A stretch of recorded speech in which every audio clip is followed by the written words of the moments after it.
Good evening, everyone. This is Mayor Shawyn Patterson Howard. We want to thank you so much for joining us tonight for Sundays with Sean. We're going to do a quick COVID update, but we're asking that you really join in because tonight we will be focusing on resources that are available for eviction prevention, for foreclosure prevention, and as well as for landlords. We want to make sure that our community is aware you can receive up to 4 months of financial assistance for your rent, for your mortgage, or if you're a landlord that is dealing with a hardship right now because you have tenants who are unable to pay. So we're asking that you please take a moment to share this video, start a watch party, because we want to make sure that our community has as much information as possible. We know that despite the moratoriums will end. We know that monies are going to be given out on a first come, first served basis. So we want to make sure that our community is well informed and that everyone is prepared to take advantage of the monies that are available and out there. So we did a Friday night update, and right now, Mount Vernon is up to 3,662 cases of COVID. That is since the beginning of this incident that started back in March. We are not a yellow zone, but we expect, because we are trending towards a yellow zone, to be a yellow zone soon. So we're asking that people continue to use all precautions. Wear your mask, sanitize your hands, continue to social distance. We did hear from our school superintendent today that the Mount Vernon School District will be closed for this next week, this upcoming week, Monday through Friday, and that all phases of school will be reopening on Monday, December 14th. So there were some COVID cases, and the superintendent just decided to shut down the entire school system to give them an opportunity to reboot and prepare for everyone to come back into school on Monday, December 14th. And the only ones who will come back to the physical school buildings are the people who have registered for on-site learning. If you have registered for virtual learning, then you will continue virtual learning on December 14th. But for the week of December 7th, this Monday through Friday, all teaching will be through virtual methods. If you do not have a computer, if you don't have access, as they've been saying since the beginning of the year, please reach out to your school as well as the school district so that you can gain access to those resources. So here in Mount Vernon, again, our COVID numbers continue to climb. We're seeing anywhere between 20 and 30 to 35 cases, depending on the different days, each day of new cases. We would say 70 to 80% of the new cases of COVID are as a result of, really family and friends gathering at people's private homes and spending time together, whether it's for holidays, whether it's for socialization. These are the things that are causing the spread. It's not people in clubs, it's not restaurants, it's not bars, it's not bowling alleys and movie theaters. Most of the community spread that we see happening right now are happening because friends and families are getting together and they're socializing. We really encouraged people during the holiday to really just stick with your family, those who were living in your household, to enjoy the holidays. And we really, really encourage you to do the same thing right now. Going over and spending time at friends and family's house is not working very well. We've heard from quite a few of our residents who've inboxed me or called me privately and just asked me, they said, look, we didn't believe what you guys were saying. We didn't believe what the CDC was saying. We've had birthday parties. We've had family gatherings. We've come together with friends. And then you realize one of the people in the room was COVID positive. And then you realize 3, 4, 5 people became infected, 6, 7 people became infected because of that one gathering. And so even the people who kind of weren't really paying attention to what was being said, they've seen their families and their friends be affected and infected with COVID. And they are really asking me to encourage the public to listen. This is not about conspiracies, it's about science. And if you are in close quarters, without masks and without social distancing and without really good ventilation, then it's going to be much easier for this infection, for this virus to spread. So people have asked about COVID numbers in Mount Vernon insofar as the different zip codes. I will tell you 10550 has 55% of our residents living in Mount Vernon in 10550, and they also have 55% of the COVID cases. 10552 has 29% of our residents living in that zip code, and they have 29% of the cases. And 10553 has 15.4%, almost 16% of the residents living in that zip code, and they have an equal representation of COVID cases, about 16%. So there's no indication that any zip code has a higher amount of infection than another zip code. The infection rates are proportionate to the population living in that neighborhood. It's really interesting that it's worked out that way, but it is absolutely working out that way. I was shocked. People have asked if there were clusters. Before, when we were looking at clusters and buildings, we were looking at maybe 5 or 6 apartments having a combined total of 10 cases. Right now, we might see 10 cases in a building, but it's usually coming from 2 apartments. Again, because everyone in the household or 4 or 5 people within that apartment might be infected. Other than that, we're not seeing any major clusters in apartment buildings or in any particular neighborhood. This is a community spread event. It's an equal opportunity virus, and it is impacting people not based on your neighborhood, but based on your behavior. And so looking at and paying attention to your behaviors is going to be the best way to prevent yourself from becoming COVID positive. Wearing your mask, social distancing, washing your hands, sanitizing your area, and not gathering even within your homes in crowds that are beyond those people who live with you. When you're at work, make sure you're, exercising precautions at work. Wear your mask, continue to social distance, sanitize your hands, sanitize your area, as you're traveling, even in the subways and on public transportation. And when you're going shopping, wear your mask, continue to social distance, sanitize, and use precautions. In the next few weeks, we will be having medical experts on so that we can have that very, very hard discussion about the vaccine. We're hearing more and more that there are 3 vaccine, companies, pharmaceutical companies coming out with vaccines. They can be coming out within the next 2 to 4 to 6 weeks. And I know there's a lot of people who have great hope for a vaccine. And then there's a lot of people who still have a lot of distrust around a vaccine, and people are asking and trying to figure out, do we take it? Do we not? We don't want COVID to spread, but we're not sure if we trust these companies, if we trust how quickly this is coming to market. And so please know that I am working with our other electeds, and we are reaching out to medical experts to have hard conversations about the efficacy, the impact, the accuracy of these vaccines, as well as the side effects, and to really address how people feel about them. For those who want them, we want to make sure that we're able to get that vaccine to you quickly and effectively. And for those who are concerned, I was speaking to one of my former colleagues, and they said, look, we as Black and brown people and in poor neighborhoods were the last people who had testing available to us, but yet we're the first people that they want to give the vaccine. I don't trust it.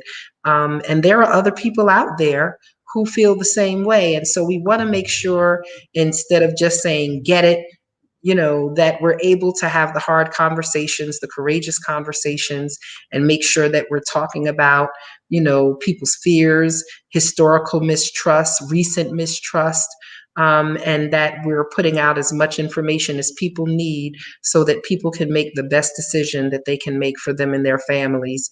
It's not about whether or not I'm able to take it, because I might decide to take it, but that still is not going to convince everyone to take it. So we want to make sure that we're bringing you the information that you need to make an informed decision for yourself and for your family. All right, so here we go now. I want to bring in, because we said we're going to be talking about eviction prevention, foreclosure prevention, and assistance to property owners, landlords, for financial assistance. We're going to switch over to that right now. So I'm going to bring forward quickly, before we bring our guests from Westchester Residential Opportunities and Legal Services of the Hudson Valley. I'm going to bring Judge Lyndon Williams on, our Honorable Judge Williams. He's in the courts working with our Judge Edwards and Judge Johnson and Judge Seiden, and they're seeing people come in who were faced with eviction or foreclosure or who concerned about that. Judge Williams, we're glad to have you here for the first time as judge and no longer as county legislator. What do you have to say to the people about, taking advantage of services? Well, first of all, thank you, Mayor, for hosting this program. I believe it's very timely. I want to, first of all, let me reiterate some of what you have said with respect to our residents taking care and making sure that they take all the precautions that are necessary to prevent being exposed to this deadly virus that's impacting the world. And so I want to make sure that there's not too many times that we can say that. We need to say it over and over again. And each resident should say it over and over again to your friends and family and everyone that you know, so that we can reduce the spread of this virus. With respect to the what the court has being exposed to this deadly virus. Okay. All right. With respect to the financial impact, one of the things we have seen from this pandemic is that it has had a tremendous negative financial impact on residents, either whether you're a renter or whether you're a homeowner. And the impact really occurs because of the closing of businesses, because people are becoming ill. A lot of people have lost their jobs. A lot of people have been reduced. Their hours have been reduced. A lot of others have not been able to be gainfully employed because of their illness or illness of family members. And so it's created a tremendous economic plight for a number of residents, which actually has resulted, the courts have seen, in foreclosures as well as evictions. And while the city courts do not handle foreclosures, those are handled at the Supreme Court level, the city court sees those matters after the foreclosure judgment is rendered.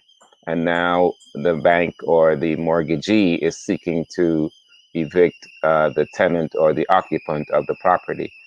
We also see evictions in terms of landlord and tenants. And so what I would like to really share this evening is just to encourage residents that there are financial assistance for those who have been impacted financially by COVID. And basically, I want to encourage residents to reach out and apply for the assistance. Apply and try to get access to the funds that are available. The persons who are here on today, Legal Service of the Hudson Valley, Westchester Residential Opportunities, these are the experts. They have actually been working in the field with respect to a lot of the programs that are available. And they are available, and residents need to reach out to them. Importantly, most of the funding that comes down and are made available carries with it deadlines, meaning that the government has a limited period of time within which it has to distribute the funds, or the funds might be forfeited. In addition to that, the application process carries deadlines. So it's very, very important for residents who are facing financial hardship to understand that they need to get help. You really need to make an effort to reach out. As I said, the persons who are on tonight have the kind of experience and knowledge to share.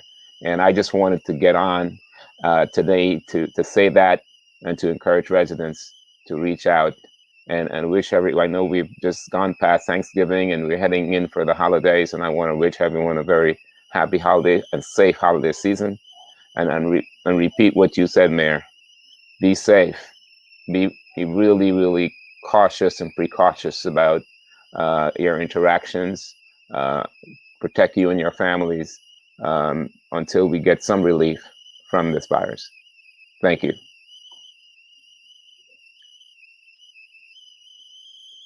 Thank you. Thank you so much, Judge Williams. Have a great evening and Thank be you, you too. well. Thank you. So, as you've heard from Judge Williams, he's definitely encouraging you to come on out and reach out to Westchester Residential Opportunities and Legal Services of the Hudson Valley to apply for the financial assistance that they have available. And with that being said, we're going to pull in our guests from the Legal Services of the Hudson Valley and Westchester Residential Opportunities. So we are welcoming Marlene Zarfes from WRO and Jill Bradshaw Soto from Legal Services of the Hudson Valley. Welcome. Welcome. Thank Good evening, you. Good Mayor. evening. Thank you for Thank having us. you. Thank you. Yes. Thank you for coming on. I mean, look, we've been living in a COVID environment since March of this year. We know that lots of people have either lost their jobs or they've received reduced hours at work, and it's reduced their income, or they're experiencing additional expenses because of kids being home, having to purchase PPEs and different things that they're having to do in this COVID environment. We've heard from the courts that there are, from the governor, that there are moratoriums, and we know that a lot of people are struggling right now to pay their rent, to take care of their mortgages, and so that's why we're here tonight. So thank you so much. Can you please tell us and begin to tell us about some of the services and programs that you have available and who's eligible and how they should apply? And very importantly, if you can speak up front about what the deadlines are, because I know there's some deadlines that are rapidly approaching. Sure. Thank you so much for having me here. We're really glad to have this opportunity to talk with Mount Vernon residents and let you know what we have available and how we can help you. So, as the mayor said, it's a horrible, hard time, but we do have some good news. There is money available, and it's for eviction and for mortgage. So, let me tell you a couple of things that we have. And what I'm going to talk about first is money for people who are impacted by COVID. Okay, this is especially for people impacted by COVID. Eligibility requirements vary, so you have to ask our counselors.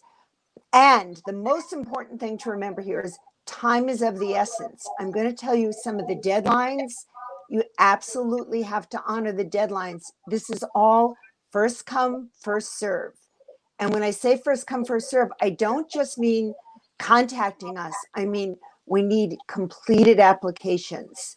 So it's a little bit of work, and I am sorry about that. There are things you're going to have to do. We're going to have to ask you sometimes to go to DSS to get a denial letter, to provide us with a whole lot of documentation, but that's what our funders require, and we'll help you through it all.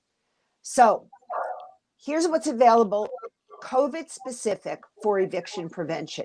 DSS we can get up to 4 months of arrears, rental arrears, utility arrears, and also we can help with security deposits. New York State is just coming out with a brand new round of funding. We don't know the details yet. The governor just announced it on Friday or Thursday, but we will be available to help you with that. Also, Mount Vernon is coming out with ESG, which is emergency services funding for COVID-related disasters. So we are applying for that. I'm not positive whether we'll get it or not, but even if WRO doesn't have it, somebody else will have it. Other nonprofits will have it. The city will make it available to you, so you'll know about it. Also, whether you're a landlord or not, this is important. There is landlord assistance available. The deadline for that is this Friday, December 11th. This is run by the county. It's not run by WRO or the other nonprofits. There is a website at the bottom of the screen that you can see. It's the county website, and that's who you would contact for help with this. So whether you're a landlord or not, it's important to know that the landlord can get up to 75% of rental arrears. And in order to do that, the landlord has to work out a payment plan with the tenant for the other 25%, and the landlord has to stop any eviction proceedings. So this is really important whether you're a tenant or a landlord. You need to have been impacted by COVID, meaning either you have extra expenses or you were unemployed. You have to be current in your rent as of March 31st. The landlord has to agree to this repayment plan that we talked about. So the tenant only has to pay 25%. And it's for buildings between 3 and 50 units. Next slide, please. What I'm going to talk about now is our mortgage relief. This is COVID-19 relief specifically.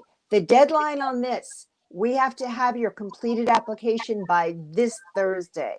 I realize how quick this is. That's one of the reasons we're on tonight. There's a lot of money available, but unfortunately, you have to move fast for this. You can get up to 4 months in arrears. In order to do this, you have to have been current in your rental payments as of March 31st. I'm sorry, your mortgage payments. Your hardship must be due to COVID. You have to be a resident of Westchester, and you have to be trying to save your primary residence. There are no income limits on this. We have to have your completed application by this Thursday. So this is actual money. Even if you owe more than 4 months, say you owe 9 months, we can reduce what you owe. So there's only another 5 months left to pay, and our counselors can work with you and the bank. So if you are interested, you should email or call tonight or first thing tomorrow, because the deadline is, as I said, this week, Thursday. I know my time is running out, so let me just tell you, other No, than you have some COVID-19, time. okay, then I will stop racing through this. WRO can always help you with rent and with mortgage assistance. The things that I just spoke about are specifically COVID-19 related. We have to ask you on occasion not on occasion, generally the grants require a DSS denial letter. That means you have to go to DSS and you have to actually receive a letter that they are denying you assistance. You might think that's a bad thing, but it's not a bad thing, because once we have that, we may be able to help you. So, and we also have to ask for a lot of documentation. Again, sorry about that, but this is what the funders require, so they can make sure that people are getting what they need. People aren't double dipping, so to speak. In other words, you're getting help from one agency only. And so these are unfortunately the hoops you have to jump through, but we're here to help you. And hopefully you'll be successful as you go through it.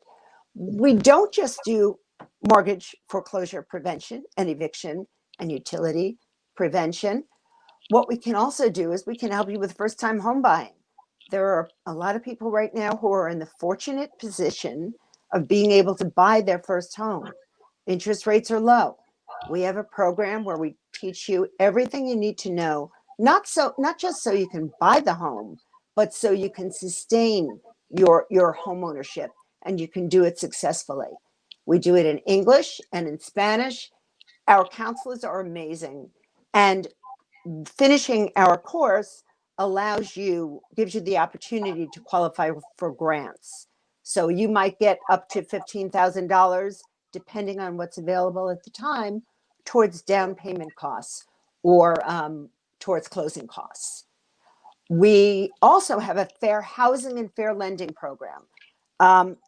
Unfortunately, discrimination is still a very real thing today.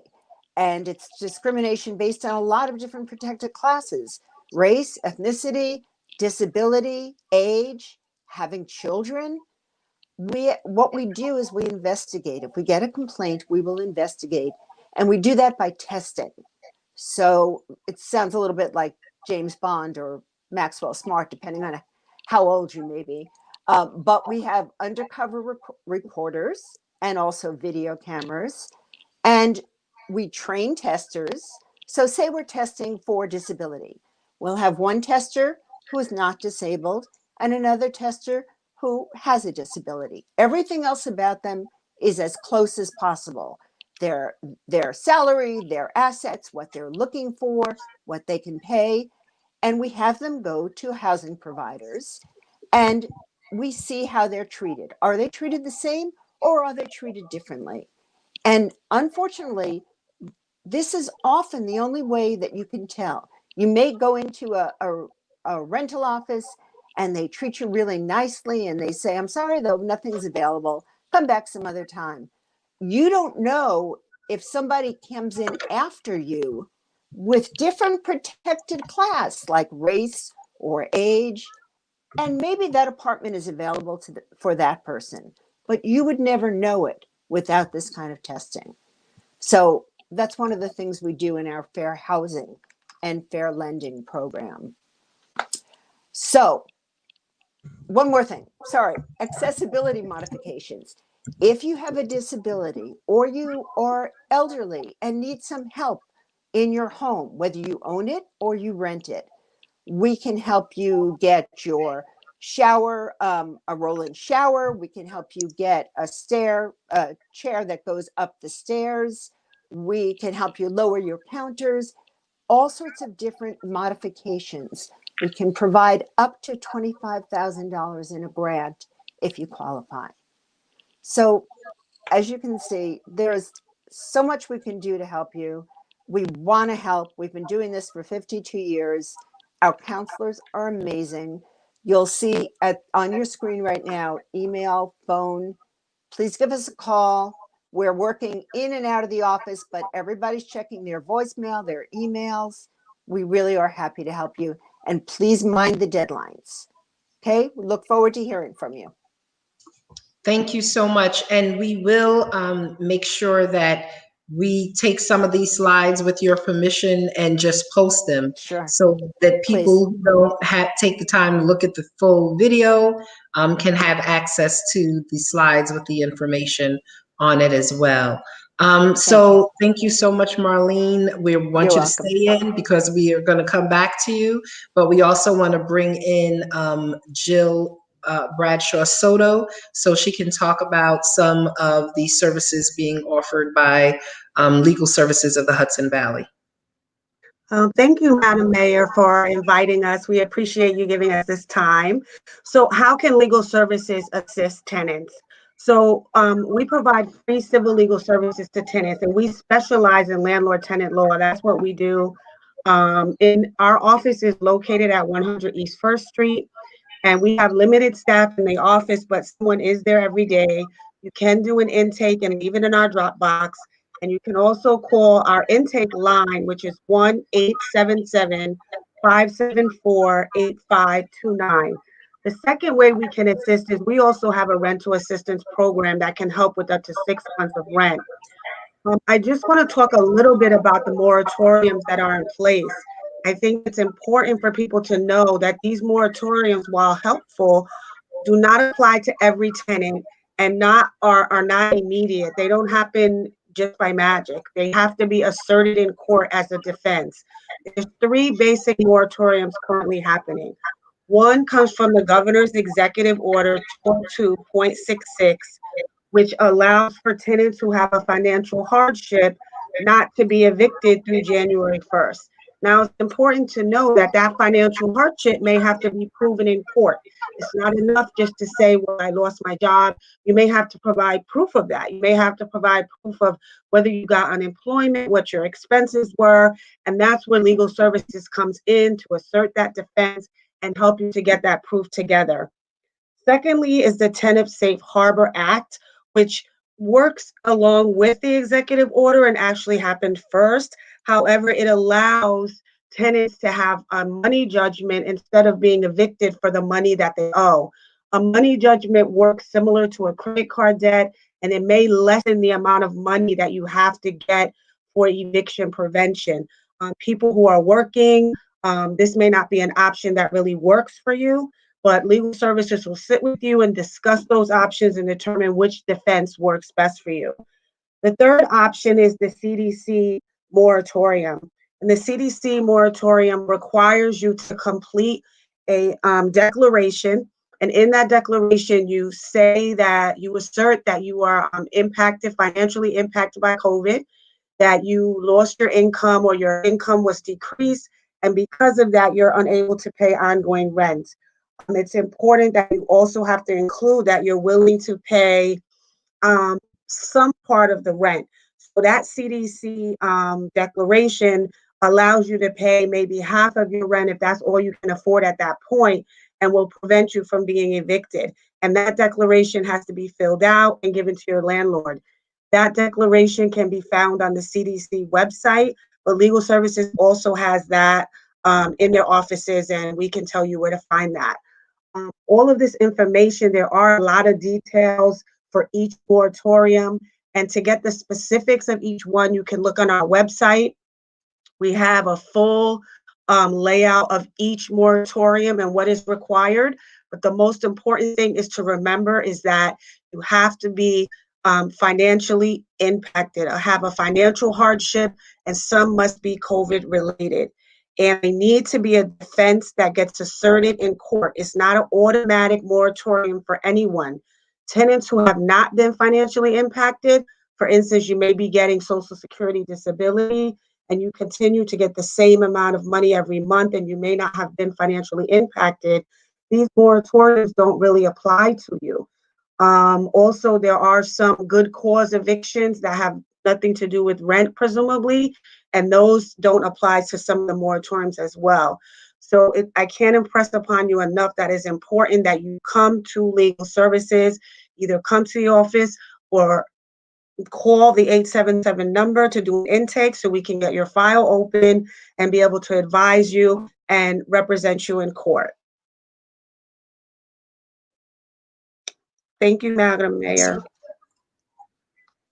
Jill, if you can just give us the number for Legal Services of the Hudson Valley again, as well as your website, so that we can put that information in our chat and everyone can have it. Yes, absolutely. So the phone number for our central intake, which covers all the counties, including Westchester, is 1-877-574-8529.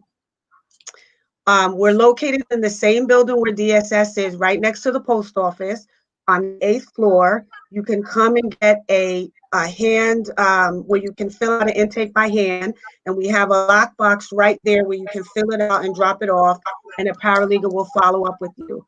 In terms of the website, you can just type in Legal Services Hudson Valley or lshv.com on Google, and it'll pop right up. We have a myriad of resources there. So the number again is 1-877-574-8529. Yes. And you're at 100 East First Street on the 8th floor. And you said you can come in, fill out an application and drop it in the lockbox. Or you could also go to www.lshv.com, correct? Yes. All righty. So I wanted to make sure that we just said that again, and Malcolm will probably type it in and pin that comment so that people can get that information as well. And we'll probably put it across the ticker. That would be helpful also, to put that information across the ticker. So we have some questions from Facebook. I just want to ask one or two more questions before we go to the questions on Facebook. You talked about moratoriums, and some people understand what a moratorium is and some people don't. Some of the more generally used language of people just hearing, oh, we don't have to pay rent. The governor said we don't have to pay rent until December 31st or January 1st, or the president or Center for Disease Control. So that's what a moratorium is. A moratorium is basically saying that you cannot be evicted while there is a moratorium in place. There's kind of like a eviction executive order. And Malcolm, you can probably bring Marlene back into the screen now from backstage. And so while technically that is true, as you've both already stated, it's not just kind of a free, COVID is not a free get out of paying your rent and your mortgage card. If you still have income, if you're still getting your full income, if you have not lost your job, if you haven't lost income, you still, it's whatever you can pay, even if you have other expenses like extra food. We talked about this before coming online. Some people have had extra food expenses because their children are home and they're feeding them all day since they're not being fed in school, or someone might have had to hire someone to help take care of the children while parents go back to work because the children are being schooled at home. If you've had other PPP related expenses, those things can be considered as either loss of income or increased expense. But it's not just, oh, well, the governor said we don't have to pay our rent, we don't have to pay our rent. And so whatever you can pay, if you can pay half your rent, if you can pay 75% of your rent, if you can pay 25% of your rent, it's important that you show that there has been an effort to pay your rent and not just, think that you don't have to pay rent at all. And you have to ask for assistance. So just to confirm again, the mortgage, the home ownership foreclosure prevention, that comes through WRO, and the application deadline for having in your full application is this Thursday, Right. the 10th of December. So if you are a homeowner and you've, had problems paying, your mortgage, since April, you have to have been current on your mortgage through March 31st, and then you can receive up to 4 months of mortgage assistance from April 1st up until this time. But you have to have all of your information into WRO by Thursday, December 10th. So please, that is a very rapidly approaching deadline. People have asked in here, how are you going to get this information out to the public? This is how we're getting the information out to the public. WRO is a partner of Mount Vernon. This money didn't come through us. Everyone needs to just constantly be Googling and looking how we can get assistance. We just don't have the means and the method to mail a letter out to every person in the community. And so if you're having challenges with your mortgage, if you're having challenges with your rent, then please reach out to these organizations. If you have friends or family, we need everyone who's looking at this video to share this information, to call up your friends and family. These are people who you personally care about and you don't want to see homeless or losing their homes. So please reach out and let them know. We don't have a means and method to reach out to every single person in Mount Vernon. And even if we did a robocall, a lot of people hate robocalls and they don't even listen to them. They just hear one and they hang up on it. So please share this information with people who you care about. Now, you did say some of these applications will require that you go to DSS, Department of Social Services, and apply for emergency financial assistance there and get denied. That's not just for people who are eligible for DSS. So if you make $75,000 a year and you're not eligible for DSS, you still have to go through that process and apply and get denied and then bring that letter with you. And there are some people who might decide, well, I'm just not going to go through all of that to get assistance. Look, if somebody can help you pay 4 months of your mortgage or 4 months of your rent, then, if you have to deal with some attitudes, if you have to go stand on some lines, if you have to knock on a few doors to get assistance, because if you end up being homeless, you're still going to have to go to DSS and ask them to place you or ask them for some type of assistance.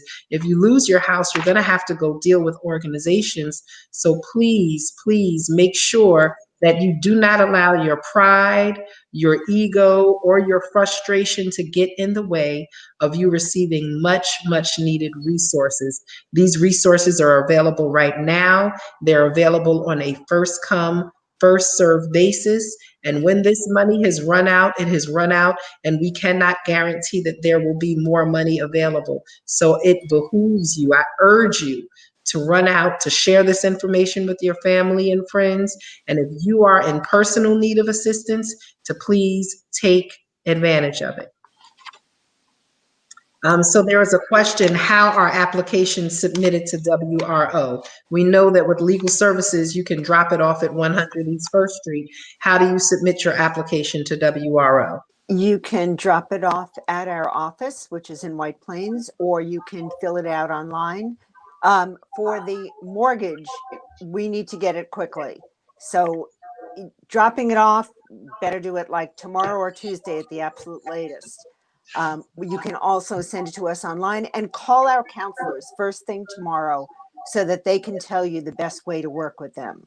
Let me just point out the DSS is not required for the mortgage. It's only required for eviction. And we will keep updating our website. So keep checking it, please. Okay, so I have a question. Joy Nimhard wants to know, what about the tax increase that I'm thinking about proposing? Do you think homeowners can afford a tax increase at this time? So Ms. Nimhard, hopefully you'll go back and look at the press conference that is listed and on Facebook. And I said that we have an option of a tax increase, or we have the option to cut services. And I said in that press conference that we understand that increasing taxes right now is not necessarily the option that we're going to take, because people are having a hard time, they're struggling, and just to increase taxes that people can't pay, that's not the way to go. So right now we're doing everything to go through our budget and look at what services we can cut and identify where we may be able to get help from the state and the federal government. But right now, there's no guarantee of that. So we're looking really more so at cuts in services than we are looking at a tax increase that homeowners and no one else and business owners can afford right now. So that's the answer to that question. You have another question that you can put up? The superintendent needs to cancel the reopening. He blames the Thanksgiving break for the increase when positive cases started rolling in after the reopening. So, look, I understand your concern, but we started to see an increase in cases back in September before school was open. We saw an increase. We saw the numbers from September to October triple. We saw the numbers from October to November triple. So the cases in Mount Vernon were spiking, as well as spiking in other communities before the superintendent opened the school. So the spike in our cases in Mount Vernon is not necessarily school related. We just didn't see the numbers in school yet because the children were not in school. So we've been seeing people in households impacted. So that's one. Malcolm, can you show the other one with the bar graph that shows the cases? So yes, in July, 73 cases, August 59, September 63, schools were closed. October, 181 cases. The schools were still closed. And in November, 592 cases, and the schools are open, but even on a limited basis. I mean, we've been doing virtual learning from the beginning of the year. It would be easy. It would be very, very easy if we could just point to one place that was causing a spike in COVID cases. It's just not that easy. Like we said, most of this is coming from people hanging out in other people's houses, and spending time with friends and family. So, that's a challenge. Just because we're not seeing people in restaurants and bars doesn't mean that people are not having house parties and house gatherings that are also impacting the spread. Malcolm, if you can put that question, it says, Miss Moore Alicia says, my husband passed away. I'm responsible for the mortgage. I have a minor who is 9 years old. Am I eligible to receive mortgage help if the house is still in his name? Please give a call to our counselors for that. I don't know all the specific details, but give them a call tomorrow. Or you can also reach us by fax, which is 914-428-9455, or by email, info@wroinc.org. Sorry, I can't answer that specific question. Miss Gardner Moore Alicia, please reach out to WRO for assistance. Please reach out directly to them so that they can assist you. Do those programs apply to women in shelters? Well, if you are in a shelter and you're not paying rent, it would not. If you had maybe rent arrears, I'm going to ask you if a person went into the shelter in October, but they have outstanding rent bills from May, June, July, August.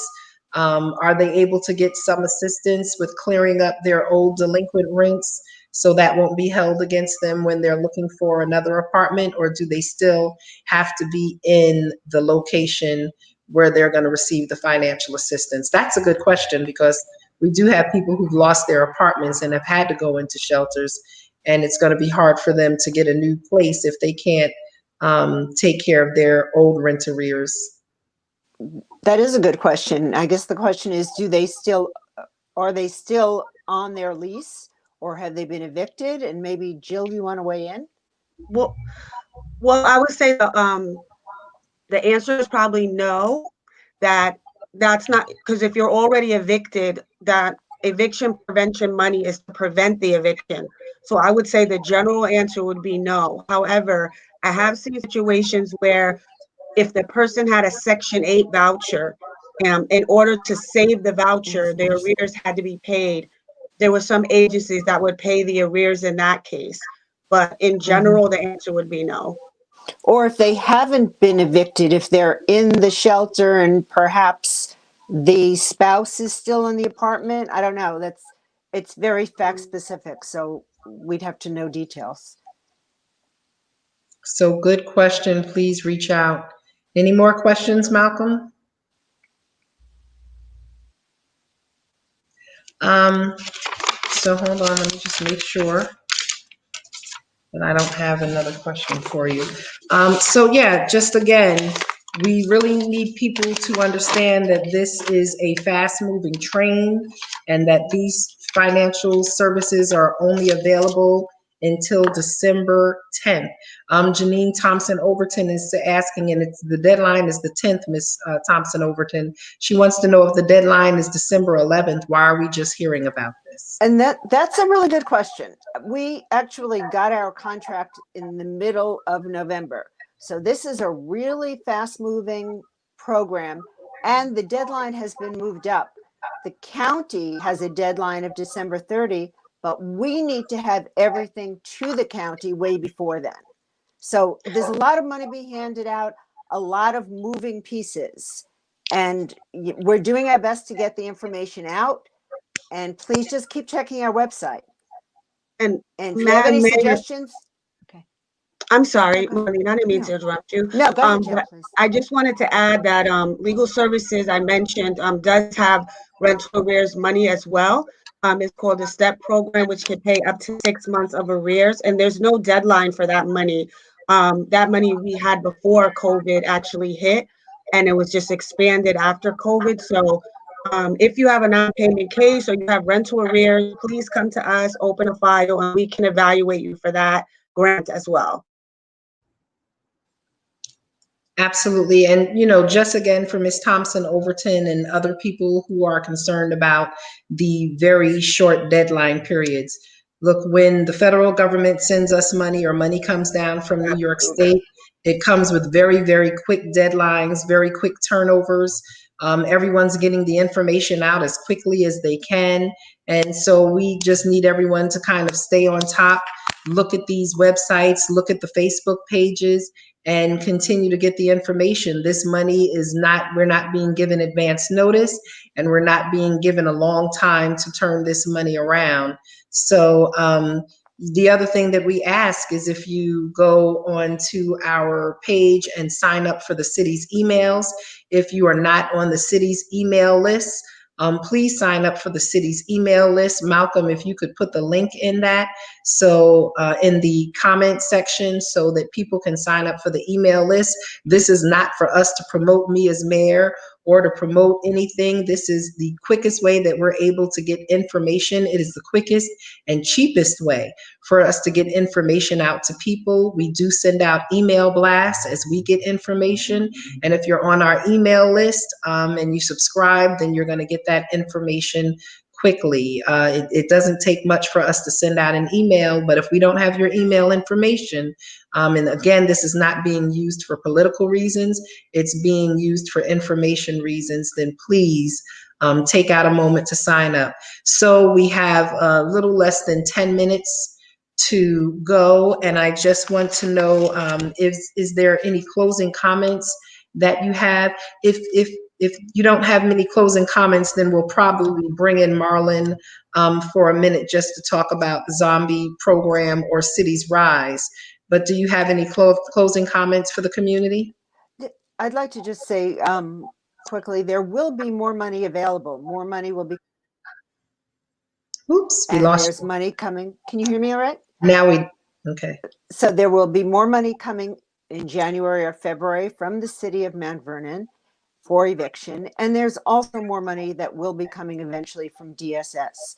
The immediate deadlines are COVID related, and it's important that you comply with them if they apply to you. And there will be monies available in January and February, but that pot of money is much smaller than the pot of money that's available now. And so, Exactly. again, if you can get your issues resolved right now, then it behooves you to apply for this money, because when the money comes out in January or February, it's still going to be a much smaller pot of money.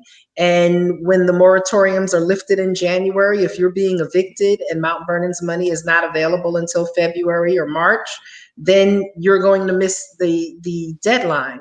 So, act like this is your favorite, concert person that you want to see, and they've opened an additional show. I mean, I'm not trying to make light of it, but when we have an artist or someone that we like or a show that we want to see, we listen and we pay attention to when they're coming to town. We look up for tickets. We'll sit up until 3-4 o'clock in the morning and we'll try and get those tickets. And then everyone knows, they might add another show after the first show runs out, and you pay close attention. So if you are in financial hardship, if you are worried about eviction, if you're worried about foreclosure, if your landlord is riding your back and they need some financial assistance, then you need to follow all of these agencies very closely and pay attention to every move they make, and be one of the first people who avails yourself of these funds. So don't sit back and wait until you hear of other monies. If you need assistance now, then make it your priority tonight, tomorrow, Tuesday, Wednesday, Thursday, to get those applications filled out and get it in so that you can be first in line to get the assistance. Because when the money is gone, the money is gone, and we can't cry about it later.